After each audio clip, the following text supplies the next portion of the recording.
അതെ, അർത്ഥം. ഒരു പാട്ട് ആസ്വദിക്കുന്നു വിചാരിച്ചോ? അർത്ഥം വേണമെന്നില്ല, ആസ്വദിക്കാൻ വേണമെന്നില്ല. പക്ഷെ അത് കൃത്യമായിട്ട് നമ്മുടെ മനസ്സിലേക്ക് ആഴത്തിൽ പതിയണമെങ്കിൽ അതിന്റെ അർത്ഥം കൂടി അറിയാം. ആഴത്തിൽ പതിയണം എന്ന് പറഞ്ഞാൽ എങ്ങനെ? അതായത് ഏതൊരു പാട്ട് കേൾക്കും, ഇപ്പൊ നമ്മൾ കേൾക്കുന്ന പാട്ടുകളുടെ അർത്ഥം നമുക്കറിയില്ല, എങ്കിലും നമ്മൾ ആ പാട്ട് പാടും. അതിന്റെ ആസ്വാദനത്തിൽ അർത്ഥത്തിന്റെ അപേക്ഷ എത്രത്തോളുണ്ട്. സംഗീതമപി സാഹിത്യം സരസ്വത്യാ സ്തനദ്വയം ഏകമാപാദ മധുരം അന്യതാലോചനാമൃതം എന്നാണ് ആചാര്യന്മാര് പറഞ്ഞു വെച്ചിട്ടുള്ളത്. സംഗീതവും സാഹിത്യവും സരസ്വതിയുടെ സ്ഥലങ്ങളാണെന്നും, രണ്ട് സ്ഥലങ്ങളിൽ ഒന്ന് സംഗീതം, മറ്റേത് സാഹിത്യവും. ഇതാണ് സരസ്വതിയുടെ രണ്ട് സ്ഥലങ്ങൾ. അപ്പൊ രണ്ടിൽ നിന്നും വരുന്നത് അത് ഏകം ആപാദ മധുരം. സംഗീതം എന്ന് പറയുന്നത് അത് ആപാദ മധുരമാണ്. ആപാദ മധുരം എന്ന് പറഞ്ഞാലോ, ചെവിയിൽ വന്ന് വീഴുമ്പോഴേക്കും അല്ല അല്ല, ആപാത എന്നാണ്, പാത അല്ല, അതെ, ആപതിക്കുമ്പോഴേക്കും മധുരമായി അനുഭവപ്പെടുന്നതാണ് സംഗീതം എന്ന് പറയുന്നത്. അന്യത് ആലോചനാമൃതം. സാഹിത്യം എന്ന് പറയുന്നത് ആലോചനാമൃതമാണ്. ആലോചിക്കും തോറുമാണ് നമ്മൾക്ക് അർത്ഥബോധവും അതിന്റെ ആസ്വാദനവും നടന്നുകൊണ്ടിരിക്കുന്നത്. അപ്പൊ ഇതിൽ ഈ അർത്ഥപര്യാലോചനയുടെ ആവശ്യമുണ്ടോ എന്നുള്ളതിനെ കുറിച്ച് ചർച്ച ചെയ്യുമ്പോൾ രണ്ട് കാര്യങ്ങൾ. ഒന്ന്, ഒരു ശാസ്ത്രീയമായ ഒരു കാര്യം. കുന്തകൻ എന്ന് പറഞ്ഞ ആചാര്യൻ അദ്ദേഹത്തിന്റെ ഗ്രന്ഥത്തിൽ പറയുന്നു, അപര്യാലോചിതപ്യർത്ഥേ ബന്ധസൗന്ദര്യ സമ്പദ ഗീതവത്. ഗീതത്തെ പോലെയാണ് എന്ന് മറ്റൊരു കാര്യം പറയാൻ വേണ്ടിയിട്ടാണ്. ഇപ്പൊ ഗീതത്തെ പോലെയാണ്. ഗീതം എന്ന് പറഞ്ഞ പാട്ട്. പാട്ടിന്റെ അവസ്ഥ എന്താണ്? അപര്യാലോചിത അഭി അർത്ഥേ. അർത്ഥത്തിന്റെ പര്യാലോചന ഇല്ലെങ്കിലും ഗീതം ഹൃദയാഹ്ലാദത്തെ നൽകുന്നു, ആനന്ദത്തെ നൽകുന്നു. അപ്പൊ അർത്ഥത്തിന്റെ പര്യാലോചന സംഗീതാസ്വാദനത്തിൽ ആവശ്യമില്ല എന്നാണ് അദ്ദേഹം പറയുന്നത്. മറ്റൊരിടത്ത് പറയുന്നു, ഈ വള്ളത്തോട് തന്റെ ശിഷ്യനും മകനും എന്ന കൃതിയിൽ ഇതിനെ കുറിച്ച് ഒരു ഭാഗം പറയുന്നുണ്ട്, സംഗീതത്തെ കുറിച്ച്. അദ്ദേഹം നല്ലൊരു സംഗീതജ്ഞനും കൂടിയാണ്.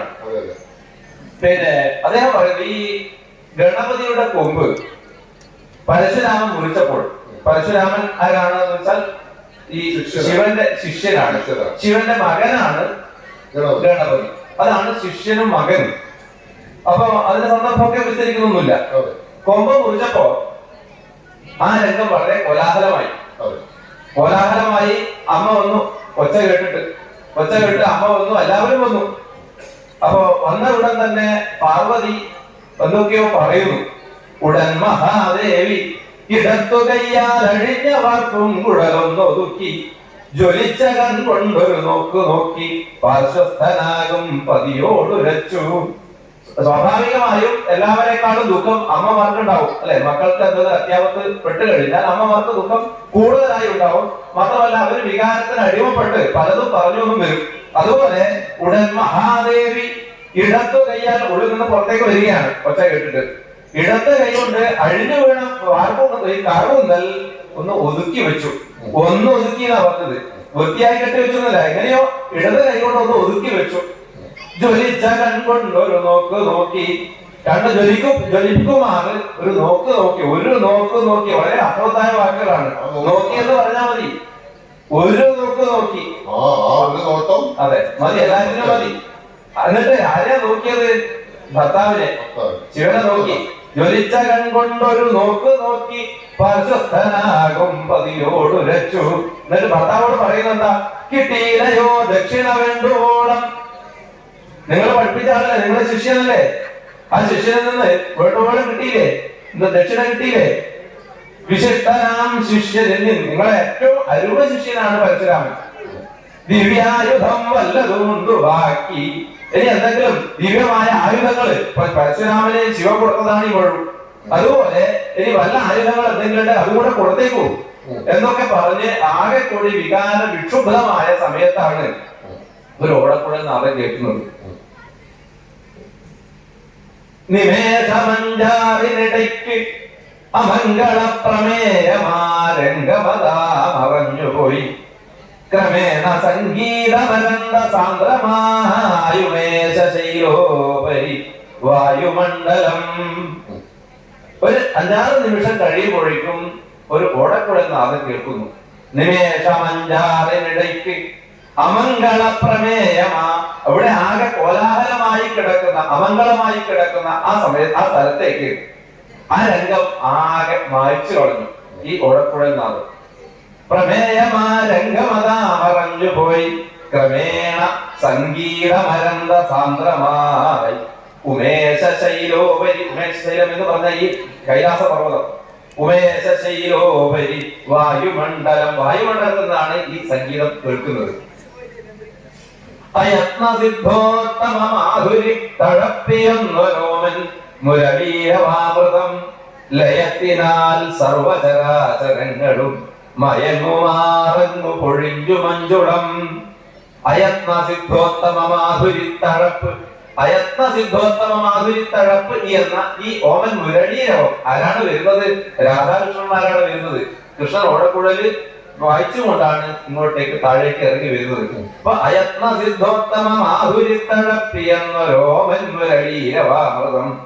ലയത്തിനാൽ, ഇതിന്റെ ലയത്തിനാൽ സർവജനാചരങ്ങളും മയങ്ങുമാറങ്ങു പൊഴിഞ്ഞു മഞ്ചുളം. എല്ലാവരുടെയും ശ്രദ്ധ ഈ ഓടക്കുഴൽ നാദത്തിലേക്ക് ലയിച്ചുപോയി.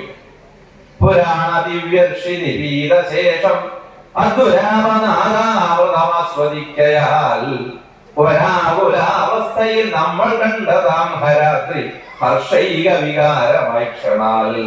ഈ ഓടക്കുഴൽ നാദം കേട്ടപ്പോഴേക്കും ആകെ വിക്ഷുബ്ധമായി കിടന്ന ഈ ഹരാത്രി, ഈ കൈലാസ പർവ്വതം ഹർഷൈക വികാരമായി ക്ഷണാൽ. ഹർഷം എന്ന ഏക വികാരമായി തീർന്നു. ഇവിടെ ആനന്ദം മാത്രം കളിയാടി. എന്നിട്ട് അദ്ദേഹം പറയുന്നു, പ്രമോദരോമാഞ്ചിതയായി. ഏറ്റവും കൂടുതൽ വിഷമം അനുഭവിച്ച ആളാരാണ്? പാർവതിയാണ്. ആ പാർവതി പോലും പ്രമോദ രോമാഞ്ചിതയായി, സന്തോഷം കൊണ്ട്, ആനന്ദം കൊണ്ട് രോമാഞ്ചം ഉണ്ടായി.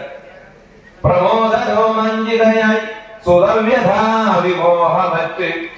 തന്നെ മകന് ഉണ്ടായ ദുഃഖത്തെ കൊണ്ട് തനിക്കുണ്ടായ ദുഃഖം അത് ഈ അമ്മയ്ക്ക് ഇല്ലാതായി. അംബിക പോലും അഞ്ജസാ നമോ നമസ്തേ. എന്നിട്ട് നമസ്കാരം പറയുന്നു കവി. നമോ നമസ്തേ ശ്രുതി മാത്ര വേദ്യമാം അമോഘ സംഗീത കലാനുഭാവമേ. ഏതിനാണ് നമസ്കാരം പറയുന്നത്?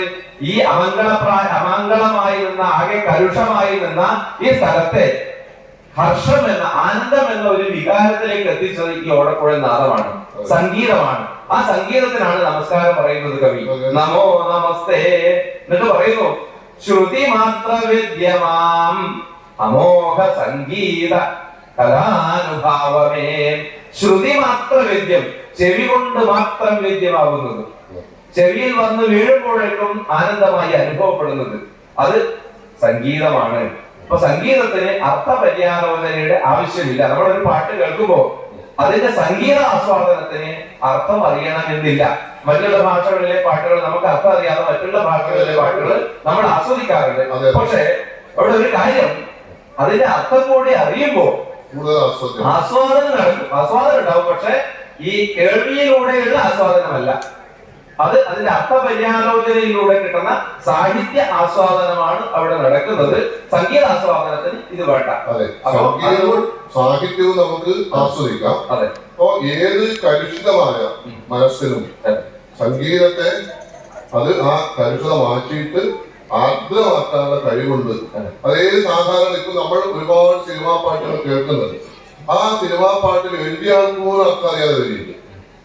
ഈ തേന്മാവിൻ കൊമ്പത്തിന്റെ ഒരു പാട്ടില്ലേ, തേന്മാവിൻ കൊമ്പത്തിന്റെ ഒരു പാട്ട് ഉണ്ടല്ലോ, വരുത്തപ്പെട്ടേ എന്നൊരു പാട്ടില്ലേ. ആ വരുത്തപ്പെട്ടേ എന്ന് പറഞ്ഞ അർത്ഥം എഴുതിയാക്കാൻ അറിയില്ല. വരുത്തപ്പെട്ടു എന്നാണ്. വരുത്തി എന്നുള്ളതിന്റെ കർമ്മണി പ്രയോഗം വരുത്തപ്പെട്ടു. അത് വരുത്തപ്പെട്ട രണ്ടാഴ്ച അവന്റെ നീ എന്ന് പറഞ്ഞിട്ട് അത് എഴുതിയാണെന്ന് പറയുന്ന ഒരു ദിവസം അത് അവിടെ ഒരു നാടൻ പിന്നെ ഒരു ശൈലിയിൽ എടുത്തതാണ്. പക്ഷെ വരുത്തപ്പെട്ടതിന്റെ അർത്ഥം ഇന്നും ഞങ്ങൾക്ക് അറിയില്ല. പക്ഷെ ജനങ്ങൾ മുഴുവൻ ഇഷ്ടപ്പെട്ട് പാടുന്നത് വരുത്തപ്പെട്ടു. പിന്നെ വരുത്തി എന്നുള്ളതിന്റെ കർമ്മണി പ്രയോഗം വരുത്തപ്പെട്ടു.